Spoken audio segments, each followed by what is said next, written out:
पाकिस्तान तहरीक इंसाफ़ सिंध जे सदर हलीम आदिल शेख ऐं संदसि भाइरनि ख़िलाफ़ मुबैना तौरु आमदनी खां वधीक असासा ठाहिण, सरकारी ऐं रेलवे जी ज़मीन ते गैर क़ानूनी कब्ज़े ऐं अवामी फंडनि जे मुबैना ग़लति इस्तेमाल जे इल्ज़ामनि बाबति क़ौमी एहतसाब ब्यूरो में बाज़ाब्ता शिकायत दाख़िल कई वई आहे। इहा शिकायत शहज़ाद बशीर मेमन तरफ़ां नेब चेयरमैन खे मोकिली वई, जंहिंमें हलीम आदिल शेख सां गॾु संदसि भाइर अलीम आदिल शेख, अज़ीम आदिल शेख ऐं नईम आदिल शेख खे जवाबदार तौरु नामज़द कयो वियो आहे।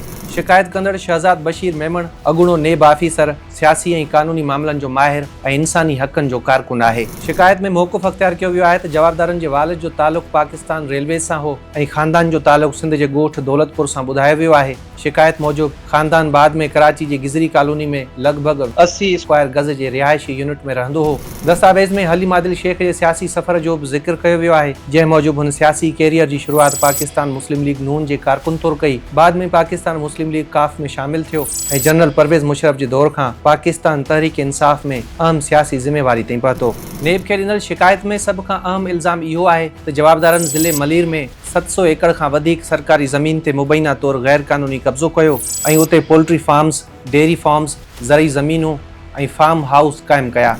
शिकायत मूजिबि उन्हनि ज़मीननि जे कुझु हिसनि खे बाद में हाउसिंग सोसाइटियुनि में तब्दील करे तिजारती तौरु विकिरो करण जी मुबैना कोशिश कई वई, जेका शिकायत कंदड़ जी दावा मुताबिक़ लाॻापियल ज़मीनी क़ानूननि जे उबतड़ आहे। शिकायत में पाकिस्तान रेलवे जी मिल्कियत वारी ज़मीन ते मुबैना कब्ज़े जो पिणु ज़िक्र कयो वियो आहे। इल्ज़ाम आहे त रेलवे जी ज़मीन ते तिजारती दुकान तामीर करे 3 धुर खे विकिरो कया विया। शिकायत कंदड़ नेब खां मुतालबो कयो आहे त पाकिस्तान रेलवेज़ ऐं लाॻापियल इदारनि खां ज़मीन जो असुल रिकॉर्ड हासिल करे इल्ज़ामनि जी तस्दीक़ कई वञे। दस्तावेज़ में अवामी फंडनि जे मुबैना ग़लति इस्तेमाल ऐं ज़ाती फ़ाइदे लाइ मुंतक़िल करण जो इल्ज़ाम पिणु लॻायो वियो आहे। शिकायत कंदड़ जो चवणु आहे त मुबैना तौर ते जवाबदारनि जो तर्ज़ ज़िंदगी संदनि ज़ाहिर कयल आमदनी जे ज़रियनि सां हिकजहिड़ा ई नथो रखे। शिकायत में हिकु अहिड़ी ज़ाती रिहाइश जो बि ज़िक्र कयो वियो आहे जंहिंजी मालियत 20 करोड़ रुपयनि खां वधीक ॿुधाई वई आहे। उन सां गॾु केतिरनि ई गाॾियुनि, जिन में मुबैना तौरु बुलेट प्रूफ गाॾियूं पिणु शामिल आहिनि ऐं केतिरनि ई अरब रुपयनि जे असासनि जी दावा कई वई आहे। शिकायत कंदड़ नेब खां मुतालबो कयो आहे त हलीम आदिल शेख ऐं संदसि भाइरनि जे असासनि आमदनी ऐं तर्ज़ ज़िंदगी बाबति पहिरियां बाज़ाब्ता इंक्वायरी